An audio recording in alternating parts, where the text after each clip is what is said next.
Welcome everyone. Well, we are back to the end of the month again, and it's time for another monthly roundup of my low buy fragrance year. I don't know how well this is going. I am definitely starting to slow down. There were a few things that were on my wish list at the beginning of the year, which I have decided to continue to try and purchase throughout the year, but I sort of haven't really added that many new things to my wish list. And if there are any things on my wish list, they're actually more for sampling than bottles. Anyway, so I have bought 3 new bottles this month. And when I say new, one of them is vintage, although that does not mean that it was an insignificant purchase. And I purchased a bunch of samples from my friend off Instagram and a decant. And I feel like the decant is worthy of a mention because I'm very proud of myself for getting it, because I was so tempted to buy the full bottle, and I've decided to upgrade to a decant instead of a bottle. So all in all, I'm feeling a lot better about April than I was about March, even though technically I think I spent more money in April, but the purchases that I made were much more considered. There wasn't like a buying frenzy like there was in March. And yeah, I'm really happy with the purchases that I have. So let's get into the month of April.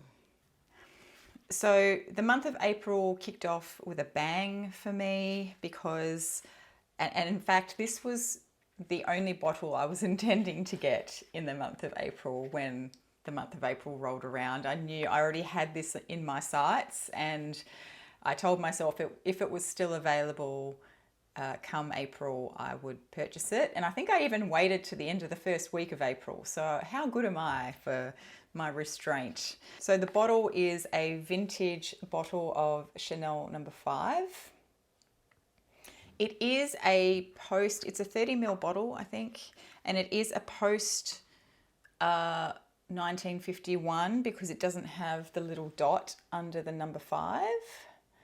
But I am told, and I haven't tried to date the bottle exactly yet, but I'm told that it is pre-1960s because of the shape of the stopper on the top. The post-1960, apparently the stoppers ended up being a little bit thicker, a bit chunkier. So the fact that it's a little bit more delicate apparently dates it as a pre-1960s or maybe 1960s. I can't remember. I have to go back and check now. But suffice to say, I'm very happy with this purchase. It was a harrowing experience trying to get this bottle open though. It had fused, or it was stuck. The stopper was stuck, and I was really struggling. So even though I had loosened the seal, I still could not, and I'd removed the wax seal around the top, I still could not get the stopper out of the bottle. And I think I spent half a day on this thing. Eventually, I ended up getting a very damp paper towel, put it in the microwave for a few seconds, and wrapped it around just the neck of the bottle to heat it up just a tiny bit, and that helped to loosen it a little bit. But oh my God, I was so nervous. Totally worth the effort though, because hello. I'm so glad that I got this bottle. And there were a couple of vintage Chanel No. 5s available, and they were the smaller bottles, and I was tossing up whether or not I really needed to get the 30ml, but I decided to go with this one just because of the date of the bottle and because I kind of liked the more delicate stopper on the top. I know it's so dumb, but it is beautiful.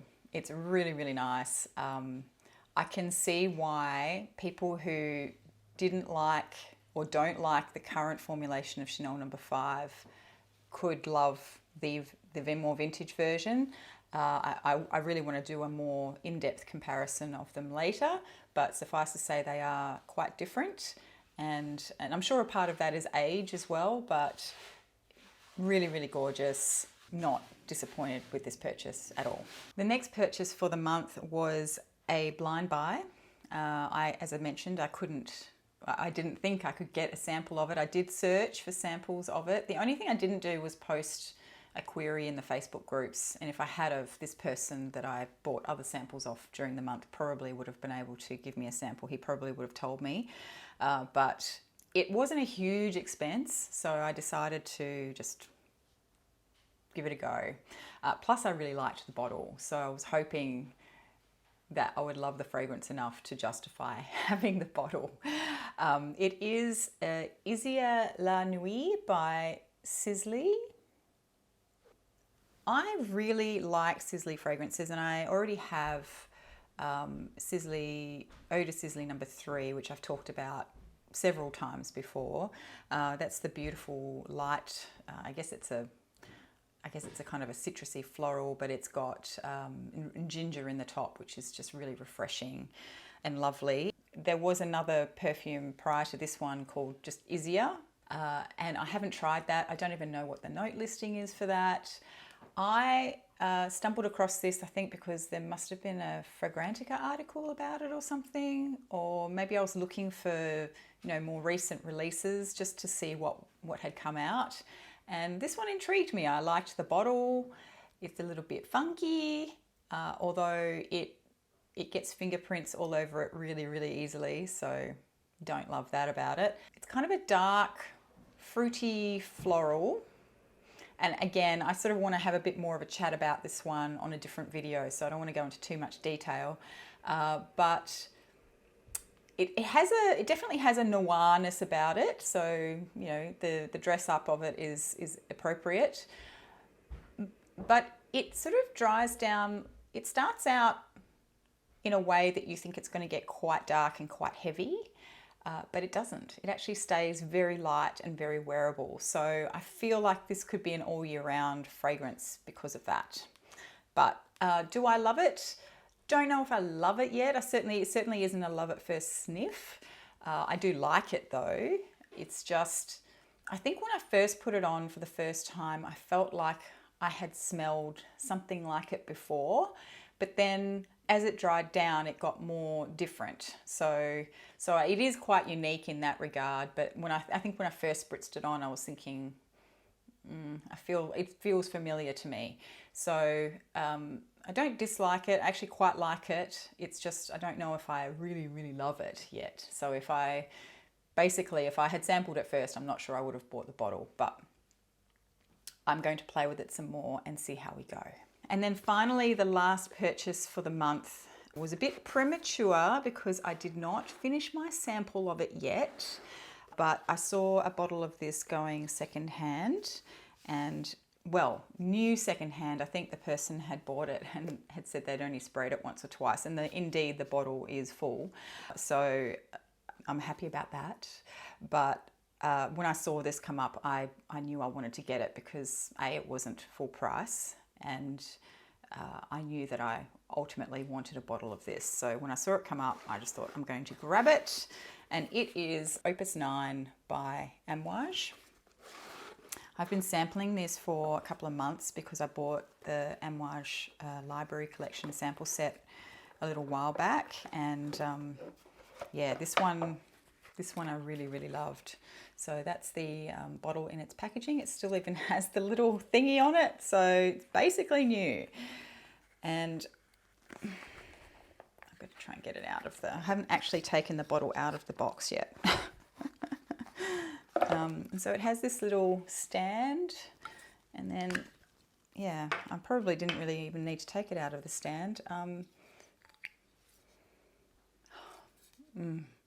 Oh, I love this fragrance. It is so opulent and rich smelling, and not rich as in money, but like rich as in lots of depth, and it's just so different. And it's kind of been a little bit of a weird one for me because even though when I was sampling it, I really, really loved it immediately. But then there was one day that I was wearing it and I remember thinking, oh, it's a bit, it's sort of in the dry down, it kind of went a bit sour on my skin, and probably in a more animalic way than I just felt like on that particular day. And I sort of had second thoughts about whether or not I would buy a bottle of it. And then I wore it again the day after, I think, and still loved it. So I decided that I would keep an eye out. And when this came up, I jumped at it, and I can't get it back in the box. So yes, I'm very happy with this purchase. Like I said, I really, really wanted a bottle of this because I've been sampling it. In fact, the whole reason I got that collection of the library collection samples a couple of months ago was because I wanted to try this particular perfume. And yeah, in the end, I probably could have blind bought it and I would have been okay, but I'm glad I didn't. And you know, this bottle will last me forever because when I wear it, I literally only wear 2 sprays, maybe 3, maybe, depending on the day, and that's all. So that bottle should last me a very long time. What else did I buy? So that's it for the 4 bottles. So the other thing that I bought this month was a bunch of samples from a friend of mine on Instagram.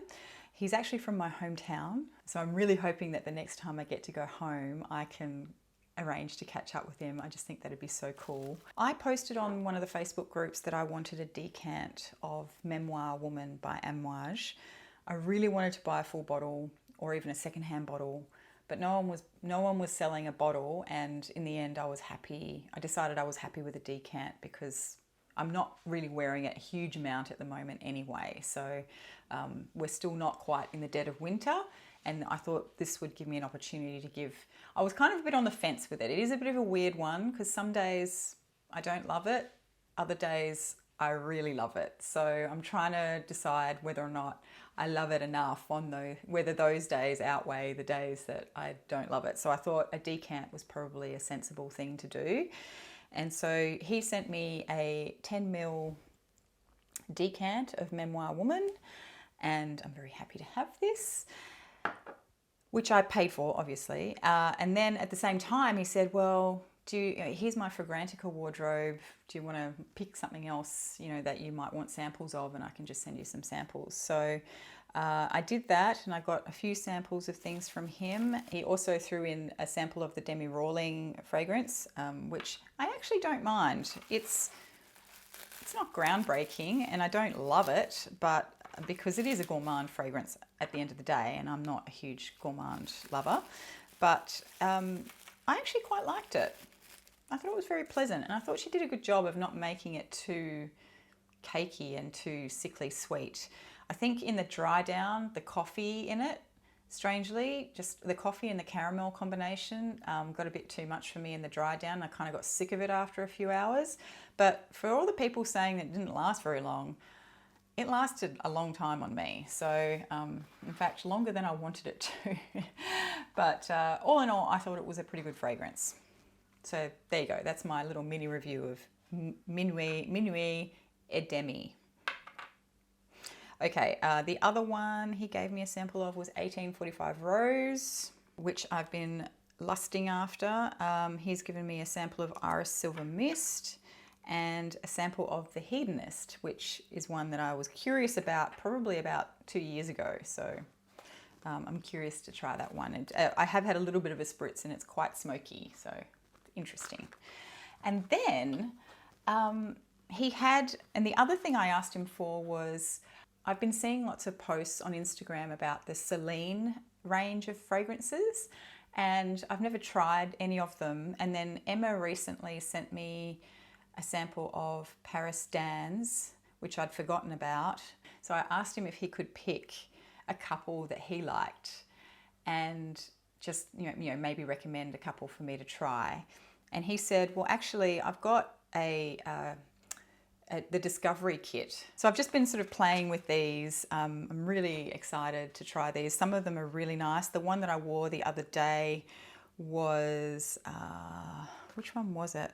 The one that I wore the other day was the Saint Germain des Prés, and I actually really loved it. It's a neroli petitgrain fragrance. It's got some florals in there. It smells very old, ye olde worldy in terms of soap, you know, like the really old-fashioned, high-end floral soaps. that's what it reminds me of. And then when it dries down, there's a vanilla note in there that's very marshmallowy. It's very sweet, but it's very nicely balanced by the petitgrain and the neroli. So I really enjoyed wearing this actually. But I think in the deep dry down after several hours, I was a bit over the vanilla. But yeah, the opening is absolutely stunning. And for the first few hours, beautiful, beautiful fragrance. So very excited to be trying those. And that is everything that I bought in April.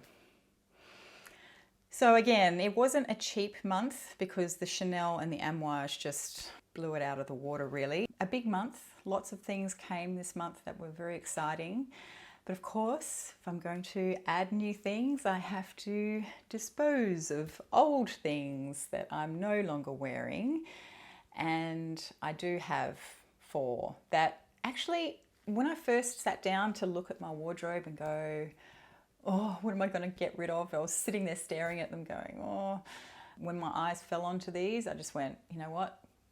I can happily live without having those ones. So the first one I'm getting rid of is quite a big one. I only bought this, I think it was late last year, for Amy from Amy's Fragrances. Oh gosh, what is her channel called? She hasn't uploaded a video in ages, and now I can't remember what her fragrance channel is, but we all know Amy. So she did a sale of some bottles out of her collection late last year, and this was one of them. This is a bell bottle of a Serge Lutens fragrance called Douce Amere. Now, I know, right? Shock horror, I am offloading a bottle of Serge Lutens. The problem with this one for me is that I saw this going and I just went for it, and I didn't even really, it was a total blind buy. I didn't even bother looking at the notes. I just assumed that being a Serge, it would be great. It's a very sweet, vanilla-y, almondy fragrance, and it's just not my favorite thing. Certainly not my favorite thing from Serge, but also it's very nice. It's very nice, but it's just not me, and I'm just not gravitating towards it. So there is something about it though that does have a bit of a scent memory for me. So for that reason, it was, you know, it's taken me a little while to get to consider getting rid of it, but I think I just never wear it. So I think at the time when I bought it, there was another girl in the Facebook group who said, oh, if you don't like it, let me, you know, I'll take it off your hands. But I can't remember who she is. So if by some miracle you are that person and you're watching this video, please DM me, because I'd rather you get this than post it for sale and have someone buy it like I did and not really know what they were buying. So that was Douce Amere by Serge Lutens. Lovely fragrance, just not my favorite, and I never wear it, so it's going to waste in my wardrobe basically. But I do love those bell bottles. I really want to get more of the bell bottles, but I want to have bell bottles of things that I know I like. The next one is one that I think I've worn twice. I bought this as a partial bottle in the first place, so you know, the level that it's at is pretty much the level it was at when I bought it, but this is Velvet Vanilla by Mancera. Just, as you can imagine, way too sweet, way too cakey for me. It's not really, I don't know if it kind of does remind me of cake. It kind of reminds me of cake with really brightly coloured icing sugar on it. That's kind of what it reminds me of, but it's sort of fruity as well. Just really not my thing. There were a couple of times when I wore it and I was really craving something super sweet, and this fit the bill perfectly, but that happens so rarely. And I also have things like Angelique Noir, and what else have I got that's sweet? Miranda and Sunshine Woman. Yeah, so there's lots of other things that I would reach for before I would go for this one. So this one is going. And the other one, which actually was a little bit harder for me because I have worn this, and I think I've said that I do like to spritz my hair with this one, and this is the one by Oribe. And it's nice. It's kind of like a fruity, citrusy, a citrusy white floral, really is what it's like. And so it is really nice in the warmer months, but I kind of haven't really worn it that much. I think I wore it a bit for the first few weeks when I first had this, and then I kind of stopped reaching for it. So I like it. Obviously, I still like it because it's still in my collection, but I don't love it and I don't reach for it very much. So I've decided to pass this one on. And then finally, to offset the samples and the decant that I bought, I'm also going to be getting rid of Miss Dior EDT.